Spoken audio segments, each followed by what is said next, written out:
You know, maybe I finally found it, is what an obese person probably says when they lift up their folds and find their genitals, which have probably been fossilized due to the sheer amount of pressure it's been under for that amount of years. And no, I'm not talking about the One Piece in this instance. We all know the conclusion to that story may just be friendship. The One Piece! The One Piece is real!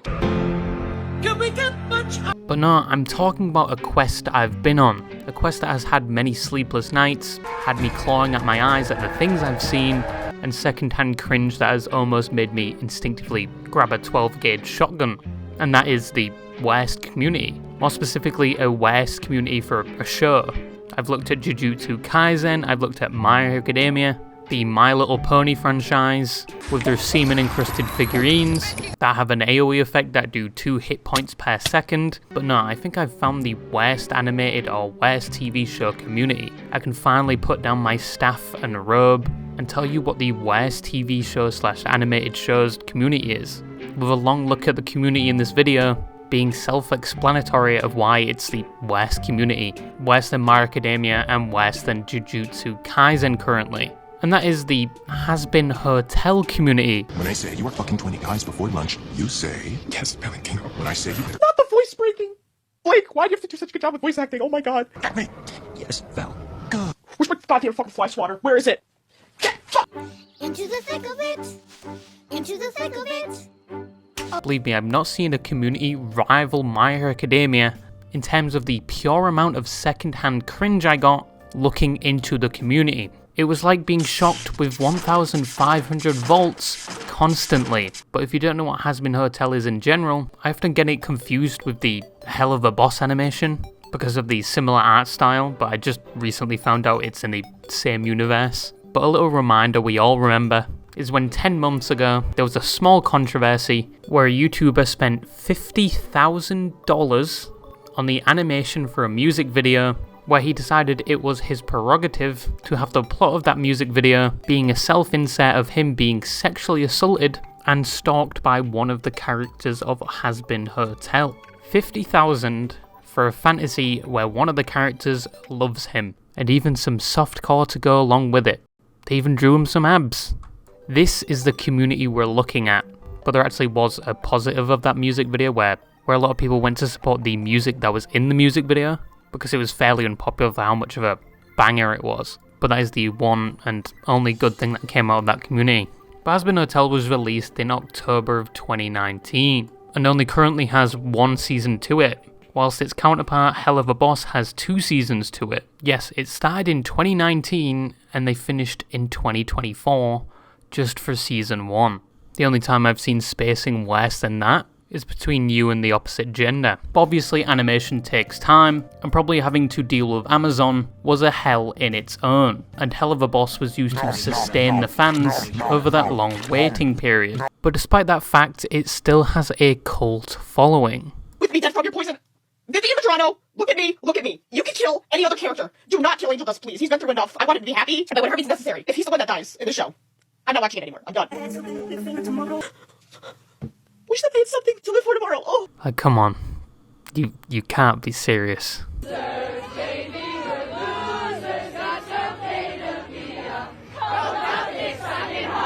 Why do they all look the same? But what is Hazbin Hotel about? And what is the hook that has interested so many people and children to the point where the community is looked down upon and has a terrible reputation? Well, the plot is it follows Charlie, the princess of the hell, and her attempt at rehabilitating demons to be more peaceful and to lower the population of hell, and opens a hotel hoping that the inhabitants will check out to heaven. That is the bare bones plot. But why are so many people interested in this show? Especially when it would take an entire decade to just finish the tournament arc, and with one of the creators not really taking well to criticism. But we'll get into that a bit later. But in terms of why people enjoy watching it, you have to look at what the age target range is for this animation. The age target range is 16 plus, with some people saying the age range should be 13.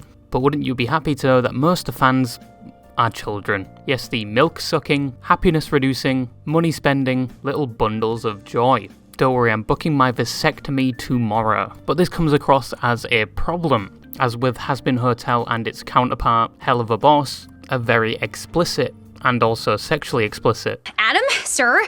Mr. Adam, sir. Call me Dickmaster. With strong language and jokes that make me feel like I'm being molested through the screen. And even the more sane people in the fan base agree, with some saying the youngest fans are 8 years old and should not be watching this type of content, and they are not old enough to mentally digest what is happening in this show. But it may be hypocritical for me to say that, as with most of my generation, we grew up on South Park, Family Guy, American Dad, and The Cleveland Show if nothing else was on the TV, even though we were not of the age to be watching it. And most Hazbin Hotel fans that are under the age seem to think they've seen way worse so they can watch this show. And the show is bright and colourful, so parents would probably be easily mistaken.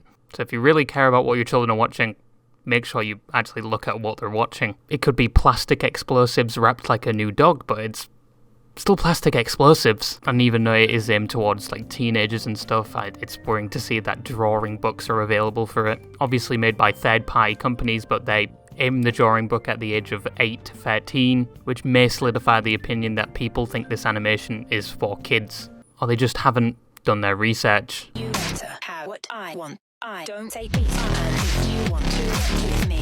But when kids are a part of a fan base, the correlation between that media and cringe becomes stronger, as we saw with My Hero Academia becoming the fleshlight of the internet, and Hazbin Hotel probably a close second, maybe the public glory hole, as the internet has developed a stigma towards Hazbin Hotel, probably from the fans, people just thinking it's cringe, and people thinking it's just over-sexualized trash. Oh, harder, Daddy!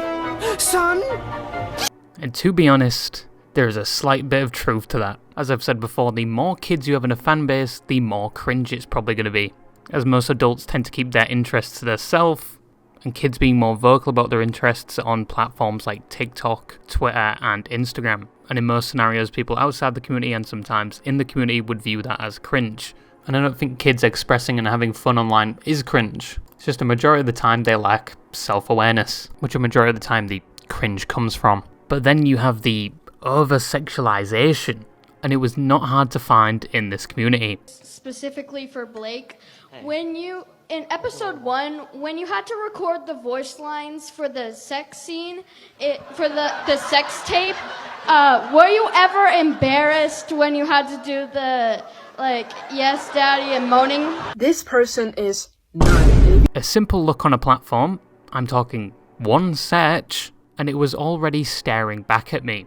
There is so much porn, and I get that the show is aimed towards adults, something they failed at. And they mention sex a lot, like any chance they get. Way sex with me. But there is too much. Like, it makes the My Little Pony and FNAF fans Chica, I miss you. I'm about to fuck you, Chica. look like born-again Christians in comparison. There is not a drought here, there is an overflowing flood.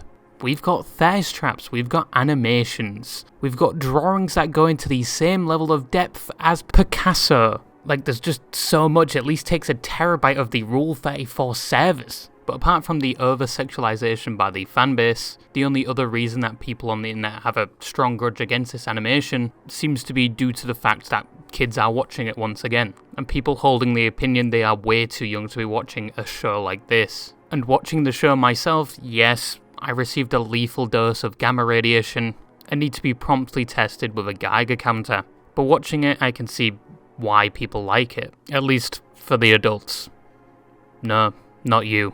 The animation is great, the voice acting is great. I mean, they got Keith David in it to be a little gremlin addicted to gambling. Might just have a chance. No. Every motherfucker here knows what we need to do. And to start singing about butt plugs and shit with like a fucking nymphomaniac. Half their budget was gone right there, and it was a great choice. And then you have the other magnum opus of the entire show, which many seem to hold high in regard, and that is the music, which many are pretty phallic, but for someone that cannot sit through musicals and use it as a form of torture akin to waterboarding, I could tolerate this. So what I'm basically trying to say is the story, the whole fucking show in general, is not that bad. The only reason the internet hates it is, once again, because of the fans. And the main reason that a majority of them are underage, and the internet is their little daycare, where they contribute nothing but atrocities to it. But then again, you do have some adult fans that do the same. And the fact that the topic is over-sexualized as well adds to that. It's kind of like with the shipping situation with My Academia, which was one of its downfalls because you had people shipping other characters that have never been in a scene before, and let alone had come out of infancy yet. But in this scenario, you just have each of them being drawn fucking each other. And I do think this fanbase is worse than My Academia, but my theory is that this show is even more popular than My Academia, or the fact that My Academia already hit its peak around 2014 to 2018, and you don't really see much My Academia cringe anymore. And Hazbin Hotel is only just hitting its peak now. You're a loser. Now, what else I wanted to talk about was one of the creators. Vienna Medrano, which I probably just butchered, or other known as Vizzy Pop, was the original creator of Hazbin Hotel and uploaded many of the pilots to YouTube where it garnered popularity. Since the success, she isn't much of an animator anymore. She's took more of a directing role in the series, but her reputation regardless is on the same lines as her creation. She's been known to not accept criticism as well, on everyone's favourite platform, Twitter, with some rants being called tantrums by her own fans, and some actually preying on her downfall due to the fact that when people criticise her, she apparently weaponizes her audience against the people criticising her. But I could find no evidence of this. The only thing I could find was a controversy between her and the FNAF creator, where she commented on some of the donations he was making, and that's it. But Twitter being Twitter, the FNAF creator had his details leaked, and apparently Vivzy was responsible for this, but she wasn't.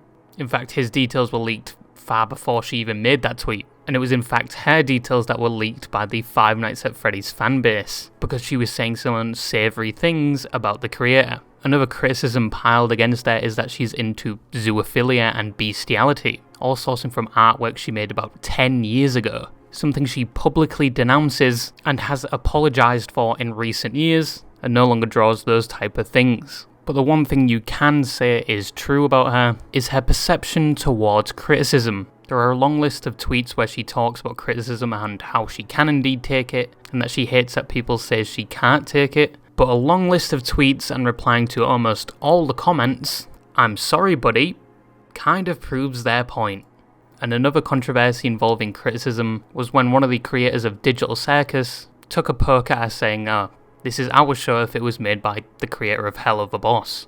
It was a joke about how there's so much swearing and so much references to sex, and that's it, even though that some people on the Digital Circus were friends with her and had worked on projects together. She responded by blocking the person tweeting it and saying, she hates that people keep saying this about her creation. I think she just needs to get off Twitter. That's it. Remember when the creator Master Uguay was doing the same thing, like responding to every piece of criticism that was posted about him? He even commented on my video. And now with this situation with KSI where he just can't seem to let it go. Those are the times you take yourself off of Twitter. If it affects you negatively, take yourself off the platform. But yeah, in conclusion, the show isn't that bad. The music's actually pretty good, but that's coming from someone that only listens to Donald Glover. The only downside is the fans, and the fact that most of them are underage, even though it's an adult show. But that's very tricky because we did the same when we were kids. At the end of the day, it's down to the parents. And the creator seems to have a terrible reputation, even though most of the controversies I've seen are misunderstandings. But the one misunderstanding I hate is that when I say like and subscribe, YouTube voice recognition still does not pick up my voice and my accent. But yeah, bye-bye.